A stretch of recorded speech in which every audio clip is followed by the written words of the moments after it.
Pre మార్కెట్కి సంబంధించిన ప్రధాన అంశాలు చర్చించుకుందాం. ముందుగా మిత్రులందరికీ స్వాగతం. ఈరోజు సెప్టెంబరు 14వ తారీఖు. ఇక ఒకసారి ఏడిఆర్ సెంటిమెంట్ ఎలా ఉందనేది ఒకసారి చూస్తే ఇన్ఫోసిస్ నెగిటివ్గా క్లోజ్ అయింది, ఐసిఐసిఐ బ్యాంక్ కూడా నెగిటివ్గా ఉంది, హెచ్డిఎఫ్సి బ్యాంక్ నెగిటివ్గా ఉంది. సో ఇవన్నీ కూడా మనకి నిఫ్టీ 50లో ఉండే స్టాక్స్, హెవీ వెయిట్స్ అని కూడా చెప్పుకోవచ్చు.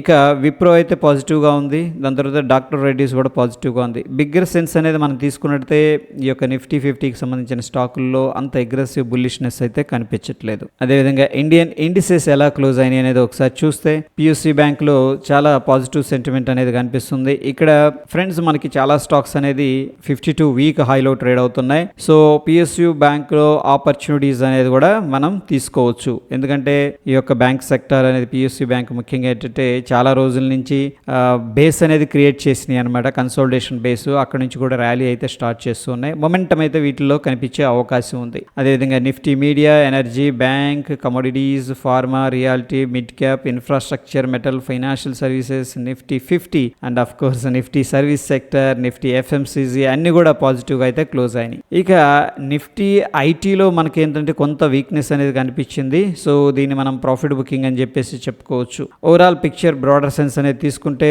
మనకి 90% ఇండిసెస్ అన్ని కూడాను పాజిటివ్గా అయితే క్లోజ్ అయినట్టు తెలుస్తుంది. గ్లోబల్ సెంటిమెంట్ విషయానికి వస్తే మనకి ముఖ్యంగా సౌత్ కొరియా అయితే పాజిటివ్గా కనిపిస్తుంది అండ్ ఆఫ్ కోర్స్ హాంకాంగ్ పాజిటివ్గా ఉంది. ఈ యొక్క గిఫ్ట్ నిఫ్టీ అయితే ప్రస్తుతం పాజిటివ్గా కనిపిస్తుంది. ఫ్రెండ్స్ చూద్దాం ఎక్కడ ఓపెన్ అవుతుందని చెప్పేసి. దాని తర్వాత ఏషియన్ మార్కెట్ నిక్కీ జపాన్ అనమాట, ఇది కూడా పాజిటివ్గా ఉంది. యూరోప్ మార్కెట్ వచ్చేసరికి మనకి పాజిటివ్గా ఉంది. జర్మన్ మార్కెట్ పాజిటివ్గా కనిపిస్తుంది. ఇక యుఎస్ మార్కెట్స్ కూడా ప్రస్తుతం అయితే ఫ్లాట్ టు పాజిటివ్గా ఉన్నాయి. లండన్ మార్కెట్ పాజిటివ్గా ఉంది. ముఖ్యంగా డౌ జోన్స్ US 30 ఇది కూడా అయితే 35 పాయింట్స్ పాజిటివ్గా అయితే ట్రేడ్ అవుతున్నట్టు తెలుస్తుంది. ఇక ఫ్రాన్స్ నెగిటివ్గా ట్రేడ్ అవుతుంది, రష్యా నెగిటివ్గా ట్రేడ్ అవుతుంది అండ్ ఆఫ్ కోర్స్ ఏంటంటే చైనాలో మిక్స్డ్ కాంటెక్స్ట్ అనేది కనిపిస్తుంది. ఇక బ్రాడర్ పిక్చర్ అనేది మనం తీసుకున్నట్లయితే 60 to 65% ఇండిసెస్ ఏంటంటే పాజిటివ్ సెంటిమెంట్ అనేది ఇండికేట్ చేస్తూ ఉన్నాయి. ఇక ఎకనామిక్ క్యాలెండర్ అనేది మనం చూసుకున్నట్లయితే నిన్నటి రోజున యుఎస్కి సంబంధించిన ఈ యొక్క కోర్ సిపిఐ డేటా అనేది రావడం జరిగింది, పాజిటివ్గా ఉంది. సో ఎనీహౌ పాజిటివ్ డేటా వచ్చింది, this is very important factor. అదేవిధంగా లండన్కి సంబంధించిన ఈ యొక్క జీడిపి డేటా అనేది రావడం జరిగింది, ఇది వచ్చేసరికి నెగిటివ్గా ఉంది. ఈరోజు ఈవెంట్స్ అనేది చూద్దాం. ఈరోజు సాయంత్రం 6 గంటలకి యుఎస్కి సంబంధించిన డేటా అనేది రావడం జరుగుతుంది ఫ్రెండ్స్. ఈ యొక్క జాబ్లెస్ క్లెయిమ్స్ కానీ, కోర్ రీటైల్ సేల్స్ ఎలా ఉన్నాయి, పీపీఐ డేటా ఎలా ఉందని చెప్పేసి ఇది వెరీ ఇంపార్టెంట్ డేటా అనమాట. అయితే ఇండియాకి సంబంధించిన డేటా 12 గంటలకి రావడం అనేది జరుగుతుంది, WPI ఇన్ఫ్లేషన్ డేటా. సో ఇది మార్కెట్లో కొద్దిగా అన్సర్టనిటీని క్రియేట్ చేసే అవకాశం ఉంది 12 o'clockకి. ఆ టైంలో మనకి ఐదర్ అప్ సైడ్ కానీ డౌన్ సైడ్ కానీ కొద్దిగా మూమెంట్ అనేది రావచ్చు. ఇది యాక్చువల్గా 12 o'clock ఈ రోజే కదా. ఇక బ్యాన్ లిస్ట్లో ఉన్న స్టాక్స్ అనేది మనం చూసుకున్నట్లయితే ఇవన్నీ కూడా బ్యాన్ లిస్ట్లో ఉన్నాయి. వీటిలో మనం ఫీచర్ అండ్ ఆప్షన్స్ ట్రేడ్ చేయకూడదు. రీసెంట్గా REC లిమిటెడ్ అనేది యాడ్ అయింది. ప్రీవియస్గా BHEL, చెంబల్ ఫర్టిలైజర్స్ బ్యాన్ లిస్ట్లో ఉన్నవి ఇప్పుడు తీసేయడం జరిగింది. వీటిలో మనం ఏంటంటే ఇప్పుడు ఫీచర్ అండ్ ఆప్షన్స్ ట్రేడ్ చేసుకోవచ్చు. ఇక్కడ ఏవైతే స్టాక్స్ బ్యాన్ లిస్ట్లో ఉన్నాయో వాటిల్లో మనం ఏంటంటే స్టాక్స్లో ట్రేడ్ చేయొచ్చు కానీ ఫీచర్ అండ్ ఆప్షన్స్ చేయకూడదు. అదేవిధంగా మనం ఇక్కడ చూసుకున్నట్లయితే అడ్వాన్స్ డిక్లైన్ రేషియో అనేది లాంగ్ బిల్డప్ అనేది 10% కనిపిస్తూ ఉంది. ఇక షార్ట్ బిల్డప్ వచ్చేసరికి మనకి ఇక అడ్వాన్స్ డిక్లైన్ రేషియో అనేది చూసుకున్నట్లయితే మనకి లాంగ్ బిల్డప్ అనేది 10% అనేది కనిపిస్తుంది. షార్ట్ కవరింగ్ కూడా యాడ్ అయింది. దగ్గర ఈ రెండు కలిపితే 16% మనం లాంగ్ సైడ్ అనేది కంక్లూడ్ చేసుకోవచ్చు. అదేవిధంగా షార్ట్ బిల్డప్ అనేది చూసుకుంటే ఓవరాల్గా 6% అనేది షార్ట్ బిల్డప్ జరుగుతుంది. ఇవి ఓన్లీ ఏంటంటే ఫీచర్ అండ్ ఆప్షన్ స్టాక్స్లో. అదేవిధంగా అడ్వాన్స్ డిక్లైన్ రేషియో అనేది మనం చూసుకున్నట్లయితే అడ్వాన్స్ ఏమో 15.6% కనిపిస్తుంది, షార్ట్స్ ఏమో 6.5% అనేది కనిపిస్తుంది. అన్చేంజ్డ్ వచ్చేసరికి ఇక్కడ 77% అనేది కనిపిస్తుంది. బ్రాడర్ సెన్స్ అనేది మనం తీసుకున్నట్లయితే స్టిల్ కొంత బుల్లిష్ బయాస్ అనేది క్రియేట్ చేస్తూ ఉంది. ఇక నిన్నటి రోజున మనం అనుకున్నాం ఇక్కడ మనకు కనిపిస్తున్న బ్లూ కలర్ వచ్చేసరికి ఫ్రెండ్స్ ఇక్కడ ఫీచర్స్ వాల్యూమ్ అనమాట. ఇక్కడ ఏదైతే ఇది ఉందో ఇది వచ్చేసరికి ఫీచర్స్లో వాల్యూమ్స్ ఉంటాయి కదా, ఎంత వాల్యూమ్స్ ట్రేడ్ అవుతున్నాయి అవన్నీ కూడా ఇక్కడ కనిపిస్తున్నాయి. దాని తర్వాత మనకి ఇక్కడ కింద కనిపిస్తుంది ఏంటంటే ఇది ఓపెన్ ఇంట్రెస్ట్ బిల్డప్. అంటే మనం ప్రైస్ పెరిగితే ఓపెన్ ఇంట్రెస్ట్ పెరిగితే ఇంటర్ప్రిటేషన్ చేస్తాం లాంగ్ బిల్డప్ అని చెప్పేసి అట్లా అనమాట. సో ఓవరాల్గా అయితే ప్రస్తుతం స్టిల్ లాంగ్ బిల్డప్ అనేది సజెస్ట్ చేస్తుంది, లాంగ్ బిల్డప్లోనే వెళ్తుంది. అంటే మార్కెట్ బుల్లిష్ సెంట్లోనే ఇదైతే కనిపిస్తుంది ప్రస్తుతానికి. హీట్ మ్యాప్ అనేది మనం చూసుకున్నట్లయితే కోల్ ఇండియా 3.33% టాప్ గెయినర్గా ఉంది. టాటా కన్స్యూమర్ గెయినర్గా ఉంది. Gainer and Grasim, Bharti Airtel, Titan స్ట్రాంగ్గా ముందుకు వెళ్ళడం అనేది మనకు కనిపించింది. అదేవిధంగా ఇక్కడ టాప్ లూజర్లో LNT, Hero Motor Corp, JSW, Nestle, Eicher Motors. Okay, కొద్దిగా ఈ యొక్క ఐ థింక్ డీజిల్ కార్లకు సంబంధించిన ఇష్యూ అనుకుంటాను. ఇక్కడ చూడండి M&M కానీ, ఐచర్ మోటార్స్ కానీ, హీరో మోటార్ కానీ అన్నీ కూడా నెగిటివ్లో ఉన్నాయి. దాని ఇంపాక్ట్ అనేది పడుతూ ఉన్నట్టు అనిపిస్తుంది. ఇన్ ఏ బ్రాడర్ సెన్స్ అనేది మనం చూసుకున్నట్టయితే మనకి 65% to 65% దాకా మనకి ఏంటంటే అన్ని కూడా గ్రీన్లో ఉన్నట్టు కనిపిస్తూ ఉంది. ఇక future and options sector segment నుంచి మనకి ఎటువంటి స్టాక్ కూడా రిజల్ట్ అనేది అనౌన్స్ చేయట్లేదు. ఎఫ్ఐఎస్ డిఐఎస్ డెరివేటివ్ డేటా అనేది మనం చూసుకున్నట్టయితే ఇక్కడ ఎఫ్ఐఎస్ లాంగ్ పొజిషన్ బిల్డప్ చేసినట్టు తెలుస్తుంది. అదేవిధంగా క్లయింట్ షార్ట్ పొజిషన్ బిల్డప్ చేసినట్టు తెలుస్తుంది. ప్రొప్రైటరీ లాంగ్ పొజిషన్ బిల్డప్ చేసినట్టు తెలుస్తుంది. డిఐఎస్ షార్ట్ పొజిషన్ బిల్డప్ చేసినట్టు తెలుస్తుంది. Okay, so FIIs DIIs cash market data అనేది మనం చూసుకున్నట్టయితే యాక్చువల్గా ఎఫ్ఐఎస్ సెల్ చేసినప్పుడు ఓకే ఏంటంటే మార్కెట్ పైకి వెళ్ళకూడదు, బట్ అది జనరల్ థియరీ అనమాట. అంటే ఒక 70% కోరిలేషన్ ఉంటుంది. ఓకే, 30% ఫెయిల్ అవ్వచ్చు. మేబీ ఆ 30% ఫెయిల్లో నిన్న ఉండొచ్చు. వీళ్ళు సెల్ చేస్తున్నారు ఎఫ్ఐఎస్, బట్ మార్కెట్స్ ఏంటంటే ఎక్కడ కూడా రెసిస్టెన్స్ అనేది తీసుకోవట్లేదు.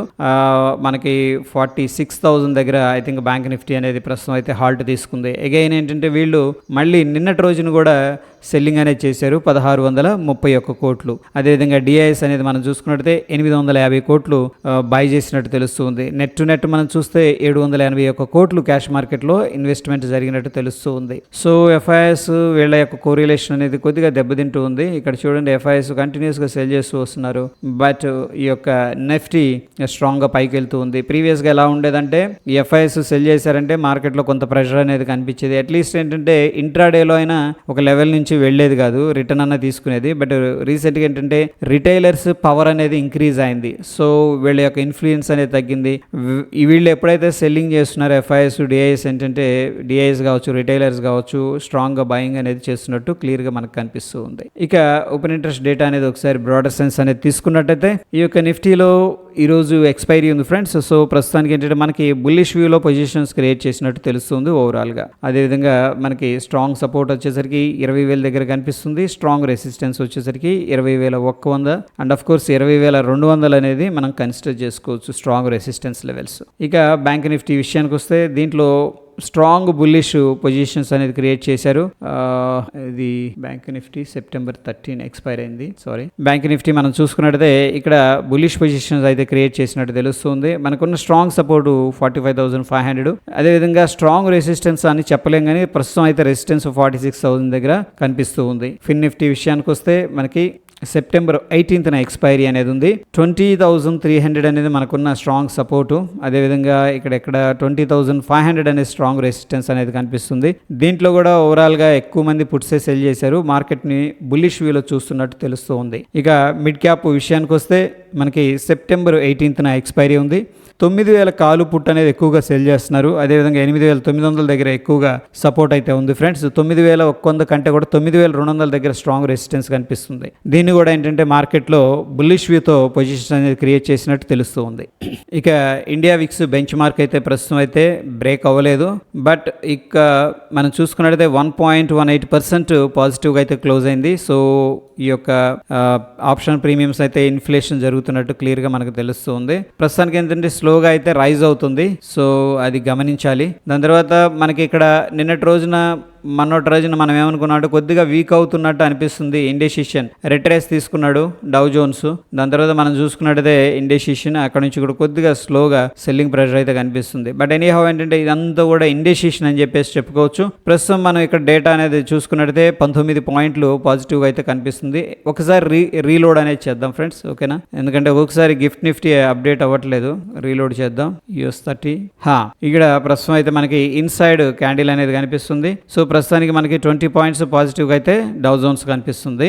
ఇది యూఎస్కి సంబంధించిన data friends, I mean market. ఇక నిఫ్టీలో మనం చూసుకున్నట్టయితే సో ప్రస్తుతానికి 1 hour టైం ఫ్రేమ్లో చూడండి, ఈ యొక్క లెవెల్ అనేది మనకి వెరీ ఇంపార్టెంట్. ఈ క్యాండిల్ లో అనేది వెరీ ఇంపార్టెంట్ అనమాట. సో ప్రస్తుతానికి అయితే ప్రాఫిట్ బుకింగ్ అనేది జరుగుతుంది. హైయర్ లెవెల్స్లో స్ట్రాంగ్ మూవ్ వచ్చింది, బట్ ప్రీవియస్గా ఏదైతే రెసిస్టెన్స్ ఉందో ఈ రెసిస్టెన్స్ అనేది క్రాస్ చేయలేదు. సో ప్రాబబ్లీ ఏంటంటే మనకి ఇక్కడ ఈ లో అనేది very important. And of course ఇక్కడ కైండ్ ఆఫ్ స్మాల్ టైం ఫ్రేమ్లో చూసుకున్నట్టయితే కైండ్ ఆఫ్ ఫ్లాగ్ అనేది క్రియేట్ చేసే అవకాశం ఉంది. ఫ్లాగ్ బ్రేక్అవుట్ అయితే కూడా మనకి బుల్లిష్ సైడ్ అనేది ఉండొచ్చు. ఈ లెవెల్ గాన బ్రేక్ డౌన్ జరిగితే కొంత వీక్ సెంటిమెంట్ అనేది మార్కెట్లో జనరేట్ అయ్యే అవకాశం ఉంది. సో ప్రస్తుతానికి మనం చూడాల్సిన లెవెల్ వచ్చేసరికి 20,021 డౌన్ సైడ్, అదేవిధంగా 20,100 అనేది మనకున్న రెసిస్టెన్స్ లెవెల్, ఇది సపోర్ట్ లెవెల్. ఓకే, అదేవిధంగా బ్యాంక్ నిఫ్టీలో మనం చూసుకున్నట్టయితే బ్యాంక్ నిఫ్టీలో ఏం జరిగింది, ఇక్కడ 46,000 దగ్గర అప్రాక్సిమేట్ గా రెసిస్టెన్స్ అనేది క్రియేట్ అయింది, గమనించండి. సో ప్రాబబ్లీ మనం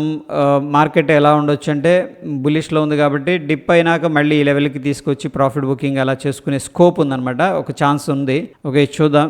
ప్రస్తుతం gift Nifty gap up suggest చేస్తుంటే డైరెక్ట్ గ్యాప్ అప్ కూడా అయ్యి ఇంకొద్దిగా ప్రాఫిట్ బుకింగ్ కూడా జరిగే అవకాశం ఉంది. ఓకే, సో ప్రస్తుతానికైతే మనకి ఇంట్రాడే కోసం అయితే ఫ్రెండ్స్ ఈ యొక్క లెవెల్స్ అనేది మనం వాచ్ చేయాల్సి ఉంటుంది. ఈ టైట్ రేంజ్ అనేది వాచ్ చేయాల్సి ఉంటుంది ఇంట్రాడే కోసం. దానికోసం మనకున్న సపోర్ట్ లెవెల్ వచ్చేసరికి 45,835 అనేది సపోర్టు, రెసిస్టెన్స్ వచ్చేసరికి 45,990 అనేది మనకున్న రెసిస్టెన్స్ లెవెల్ బ్యాంక్ నిఫ్టీలో. ఫిన్ నిఫ్టీలో కూడా సేమ్ మనకి ఈ యొక్క రెసిస్టెన్స్ లెవెల్ అనేది కనిపిస్తుంది ఇక్కడ 20,430.